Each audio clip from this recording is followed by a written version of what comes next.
За сайн байцгаана уу та бүхэнд энэ өдрийн мэндийг хүргэе. Соёл урлагийн их сургуулиас бэлтгэн явуулдаг подкастын маань ээлжид дугаар эхлэхэд бэлэн болсон байна. За энэ удаадаа та бүхэнтэй соёлын сургуулийн соёлын үйлдвэрлэлийн тэнхимийн багш, бизнесийн удирдлагын доктор Гэрэлмаа багштайгаа соёл урлагийн салбарын зохиогч эрхийн асуудлаар ярилцаж байна. За багштай энэ өдрийн мэндийг хүргэе. Баярлалаа. Танд энэ өдрийн мэндийг хүргэе. За тэгэхээр хамгийн түрүүнд тийм ээ одоо зохиогчийн эрх эзэмшигч гэж яг хэнийг хэлдэг вэ? Та бид одоо энэ талаар тайлбарлаад өгөөч. За тэгэхээр зохиогчийн эрх гэдэг маань яг одоо хоёрын өмч гэдэг асуудлаас уран гарч байгаа. Тэгэхээр хоёрын өмч гэдэг маань соёл урлагийн салбарын хувьд бол яг өмч нь болж таарч байгаа. Тэгэхээр тэр өмчийг хэрхэн яаж одоо хамгаалах вэ? Тэр өмчийг одоо эзэмшигч нь бол зохиогч өөрөө байж байгаа. Тэгэхээр зохиогчийн эрх эзэмшигч гэдэг маань тухайн тэр хоёрын өмчийг эзэмшиж байгаа. Тэр дундаа тэр соёл урлагийн салбарын уран бүтээлийг туурвсан одоо эзэдийнх нь өөрсдийн одоо эрх гэж ойлгож болно. Тэгэхээр хоёрын өмч болоод хувийн өмч хоёрын хооронд бол огт ялгаа байхгүй. Зөвхөн одоо харагдах, үзэгдэх байдлаар ялгаатай боловч хоёрын өмч болоод энэ эдийн өмч хоёрын хооронд бол огт ялгаа байхгүй гэж үзэж байгаа. Тэгэхээр тэр хоёрын өмчийг одоо хэрхэн яаж хамгаалах вэ?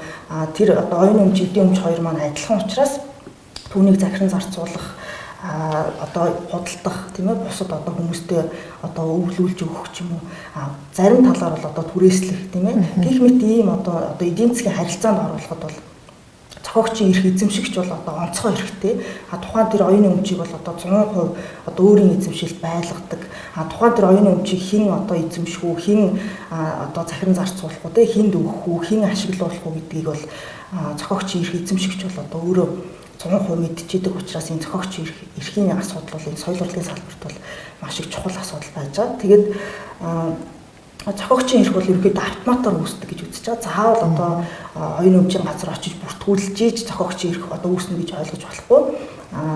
Одоо тухайн уран бүтээлийг туурвсан цагаас эхлээд одоо автоматар шууд одоо зохиогчийн эрх нь үүсч идэг. Тэр дундаа энэ одоо дэлхийд дахинд бол өөрийнх нь бас одоо зохиогчийн эрх нь одоо шууд автоматар үүсэж байна гэж үзэж байгаа. Ийм асуудал. Тэгэхээр нөгөө нэг одоо уран бүтээл туурахад тийм ээ за хөгжмийн зохиолч одоо яруу найрагч замун эсвэл тухайн уран бүтээлийг амьлуулж байгаа уран бүтээлч гэдэг юм уу тийм ээ. Тэгэхээр энэ гурван хүний маань одоо хинийн яг эзэмшигч нь болох юм бэ? Тэгэхээр яг л одоо материалын өмч эзэмшигч, оюуны өмч эзэмшигч гэдэг энэ хоёрын хооронд ялгаа байхгүй хамтран эзэмшигч гэж байдаг тийм. Яг түүнтэй адилхан нэг дууг одоо хөгжмийн зохиолч одоо яруу найрагч хоёр хамтран бүтээсэн бол хамтран зохиогч гэж байж болно. Бас яг одоо адилхан тухайн уран бүтээлийг бас захиалагч гэж бас байгаад байна тийм. Захиалагч. Хэрвээ бид нар тухайн уран бүтээлийг өөртөө зориулаад захиалаад ингээд гэрээний дагуу одоо би зохиогч эрхийг эзэмшнэ гэх юм бол тэр захиалагч бас өөрөө одоо зохиогч эрх эзэмшиж болно. Хэрвээ өөрийнхөө одоо шүлгэнд зориулаад тийм ээ хөгжим одоо бичүүлсэн бол магадгүй тэр хүн бас гэрээний дагуу одоо нарийн тусгаж өгсөн бол тий өөрөө бас одоо зохиогч эрх эзэмшиж болно. Тэгэхээр энэ болгон дандаа нөгөө гэрээн дээр тусгагдчихж тухайн хүн дээр зохиогч эрхийг эзэмшнэ гэж ойлгож болж байгаа. Тэгэхээр ер нь бол та одоо сүүлийн жилүүдэд тийм ээ за тэр дундаа Монголын соёл урлагийн салбарт бол яг энэ оюуны өмчтэй холбоотойгоор одоо докторийн зэрэг хамгаалсан анхны одоо доктор байгаа шүү дээ. Тэгэхээр ер нь манай Монгол одоо улсад соёл урлагийн салбарт маань энэ зохиогч эрхтэй холбоотой манай салбарынхны ойлголт ер нь хэрэг байд юм бэ? Судалгаануудыг хийж үзэж байгаа ерөнхийдөө одоо 2016 оноос хойш судалгаанууд хийж байгаа. Тэгэхэд 2016 онд бол анх одоо хийж хаад хэрэглэгчд болоод уран бүтээлчдийн хувьд бол одоо зохиогч эрхийн мэдлэг харьцангуй одоо бага байсан тийм. Сүүлийн жилүүдэд бол одоо дараагийн одоо 18, 19, 20 гэдэг энэ онуудад бол зохиогч эрхийн одоо мэдлэг бол дээшилж байгаа гэж үзэж байгаа. Тэгэхээр нөгөө судалгаанаас бол харагдаж байгаа тэр ойлголтууд. Тэгээд одоо бас мэдээлэл авах их сурвалжууд бас их болж байна. Тэгээд нөгөө захин орчноор бас зохиогч эрхийн талаарх энэ одоо контентууд их болж байгаа учраас бас одоо мэдлэг бол бас харьцангуй сайжирч байгаа л гэж үзэж байна. За тэгэхээр бид бүхэн бас энэ подкастаараа дамжуулаад тийм ээ уран бүтээлчдээ уран бүтээлд хувирдаг нийт одоо уран бүтээлчдээ бас одоо энэ зохиогч эрхтэй холбоотой асуудлыг ерөнхий ойлголтыг бид нөр өгөх гээд байгаа шүү дээ. Тэгэхээр уран бүтээлчд маань одоо нэг одоо студ продакшнтай ч юм уу эсвэл одоо байгууллагатай ч гэдэг юм уу одоо хамтран ажиллах гэрээ байгуулад ажилладаг шүү дээ тийм ээ. Тэр тохиолдолд энэ уран бүтээлчдийн эрхийг уран бүтээлчид өөрсдөө эрх эзэмшигч нь болох уу? Эсвэл тухайн одоо харьяалалдаа авсан студ продакшн байгууллага одоо энэ хүний эрхийг одоо эрх эзэмшигч нь болох юм уу? Эсвэл энэ дээр одоо ямар зохицуулт байдаг юм бэ?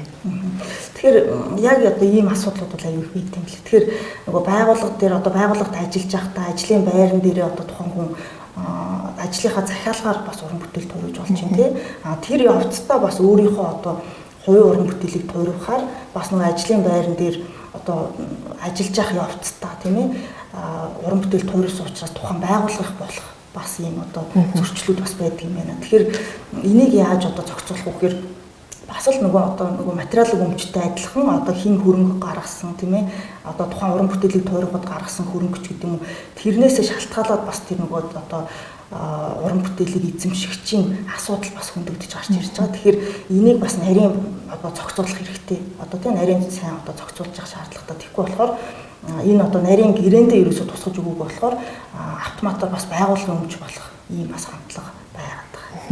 Тэгэхээр мэдээж уран бүтээлчд маань ер нь бол яг энэ одоо эрх зүй талаасаа тийм ээ одоо энэ зохиогч эрхийн асуудлыг бол маш сайн судлах нь бол одоо маш их шаардлагатай байх нь шүү дээ тийм ээ. Тэгэхээр бид нар өнөөдөр одоо ингээд зохиогч эрх гэдэг юм яриад байдаг, оюуны өмч гэл ингээд яриад байдаг. Ер нь уран бүтээлч маань уран бүтээлчд тийм ээ одоо эрх эзэмшснээрээ юм уу эсвэл энэ одоо талаарх мэдлэгийг өөртөө бий болгосноор ямар ач холбогдолтой эсвэл одоо ямар үр дүнд хүрдэг юм бэ? Тэгэхээр яг зохиогчийн эрх гэдэг бол нөгөө соёл урлагийн салбартаа тий соёл урлагийн салбар тэр дундаа нөгөө уран бүтээлчдийн хувьд бол яг өөрсдийнх нь одоо оюун ухаан тий одоо бүхэл хүч хөдөлмөр одоо амьдралын тий одоо цаг хугацаа тэгээд авьяас чадвараа зориулж иж одоо бий болгож байгаа өөрсдийнх нь өмч байгаа тий өөрсдийнх нь өмч. Тэгэхээр тэр өмчөө одоо хэрхэн яаж эдийн засгийн эргэлтэнд оруулах уу тий бусдад одоо хэрхэн яаж тий одоо хуулийн дагуу одоо зөв зохистой ашиглуулах уу гэдэг энэ одоо зүйл бол яа харахгүй шууд нөгөө зохиогчийн эрхтэй холбоотой. Тэгэхээр уран бүтээлчдийн хувьд бол энэ бол зайлшгүй тухайн одоо зохиогчийн эрхийг бол зайлшгүй одоо хамгаалж явах хэрэгтэй. Нөгөө талаар бол нөгөө хэрэглэгчид бас одоо зохиогчийн эрхийг хүндэтгэж үзэх хэрэгтэй тийм нэг оюуны өмч чинь яг л эдийн өмчтэй адилхан хүний машинд нэг одоо тийм дураар унж болохгүйтэй адилхан бас уран бүтээлийг бол одоо дураараа ашиглаж болохгүй заавал одоо эзнээс нь зөвшөөрөл авах тийм төлбөр төлөх юм ийм асуудлууд зайлшгүй байх хэрэгтэй гэдэг бол одоо хэрэглэгчид бол зайлшгүй сайн мэдж байгаа хэрэг. Тэгэхээр бас нөгөө хэрэглэгч гэснээс нэгд одоо уран бүтээлчд маань энэ талаар маш их мэдлэгтэй болсон байна. Өөрөөсдийнхээ эрхийг хамгаалж гин тийм эрх эзэмшигч болж гин.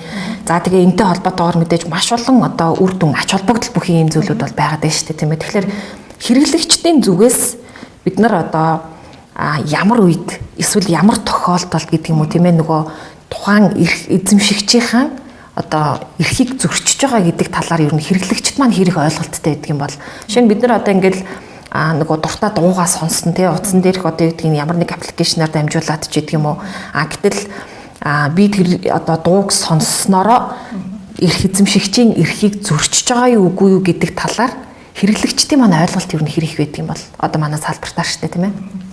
Тэгэхээр яг одоо хэрэглэгчд одоо ерөнхийдөө энэ цахим орчинд гэх юм бол яг одоо тухайн тэр сайт ч гэдэг юм уу тий тухайн тэр албан ёсны пэйж хуудсууд бол заавал нөгөө зохиогчийн эрхийн албан ёсны зөвшөөрөлтэй одоо тийм уран бүтээлүүдийг бол одоо нийтлэж тий олон нийтэд одоо түгээж авах хэрэгтэй юм л да. Тэгэхгүй болохоор хэрэглэгчд бол яг үгээр одоо цахим орчин байгаа учраас энийг бол нөгөө зохиогчийн эрхтэй гэж ойлгоод шууд хэрэгжилж идэг тий. Тэгэхээр энэ болохоор яг үгээр нөгөө цаагаараа тэр албан ёсны одоо сайтууд ч юм уу эсвэл одоо тий энэ хуудсууд бол зайлшгүй нөгөө олон нийтэд хүрэхтэй тэр уран бүтээлийг бол одоо зохиогчоос нь зөвшөөрөл аваад тий ингэж одоо ашиглаж болох уу гэд одоо өөртөө сурталчилгаанд ч юм уу тий ингэж ашиглахдаа заавал одоо зөвшөөрөлтэй ашиглаж явах хэрэгтэй. Тэгжээж нөгөө хэрэглэгчд маань бол одоо чөлөөтэй бас ашиглах боломжтой. Тэгэхгүй болохоор бас нөгөө гадаадд бас ийм одоо туршлагууд байдаг юм л да. Яг тэгэхээр ямар туршлага байна вэ гэхээр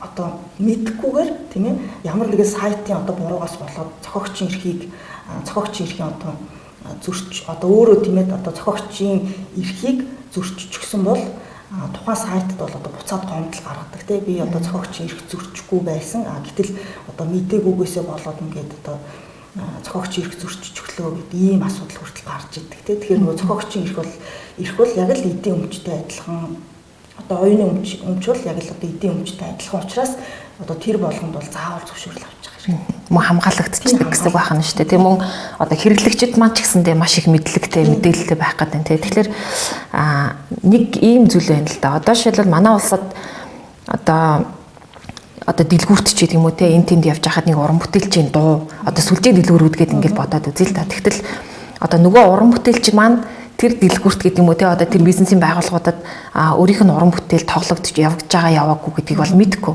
Мэдсэн тохиолдолд одоо магадгүй энэ асуудлаар одоо зөвлөгөө авах ч юм уу тийм ээ энэ асуудлыг ер нь хэрхэн яаж шийдвэрлэх талаар за эсвэл ер нь манай уран бүтээлчид одоо би өөрийнхөө одоо эрхийг хамгаалуулъя. Би одоо зохиогчийн эрх эзэмшигч болёо, тийм ээ. Шинэ уран бүтээл тойрвж байгаа уран бүтээлчид маань хандаж хэлэхэд одоо хамгийн түрүүнд ийм зүйлийг хийгээд ийм байгууллагт хандаад энэ мэдээллүүдийг бол ойлголтыг авч болно гэсэн тийм одоо зөвлөгөө өгөөж та.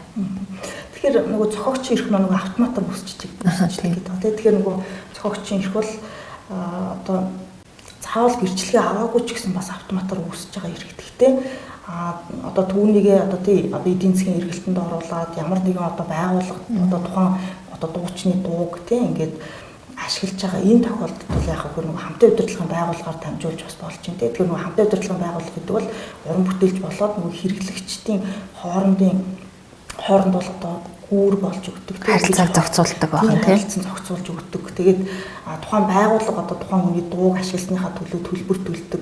Тэр төлбөрийг бол хамтын удирдлагын байгууллага одоо хурааж аваад тийм ээ түүнийхээ одоо буцаагаад одоо уран бүтээлчдээ хуваарлдаг ийм бас нэг систем байгаа. Тэгэхээр түүндээ бол зайлшгүй хамрагдаж явах хэрэгтэй болж байна.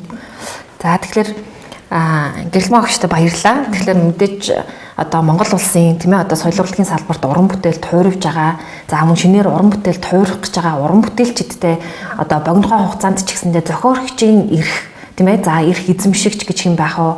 За тэгээ мөн ямар ач холбогдолтой тийм ээ. За уран бүтээлчд болоод хэрэглэгчд маань өнөөдөр ямар ойлголттой байгаа вэ гэдэг талаар бид бүхэнтэй одоо өөрийнхөө судалгааны үр дүнгээс тийм ээ одоо хуваалцаж зөвлөгөө өгсөнд бол маш их баярлалаа. Тэгээд уран бүтээлчд маань ч гэсэндээ одоо соёлын сургууль, соёлын үйлдвэрлэлийн тэнхимийн за манай доктор Гэрэлмаа огшоос одоо холбогдоод тодорхой хэмжээний тийм ээ одоо зөвлөгөөг бол авах бүрэн нээлттэй боломжтой байгаа гэдгийг бол хэлэхэд таатай байна. Ингээд цаг цаваа зориулан хүрэлцэн ирсэнд танд маш их баярлалаа. Одоо цаашдынхан тийм ээ судалгааны ажилд өндрөөс өндөр амжилтыг хүсэн өрөөё. За баярлалаа. Уурж оролцуулсан танд маш их баярлалаа. За баярлалаа. Ингээд та бүхэндээ соёлын урлагийн их сургуулийн хуваарь подкаст маань инхүү хүрлээ. За анхаарал хандуулсанд баярлалаа.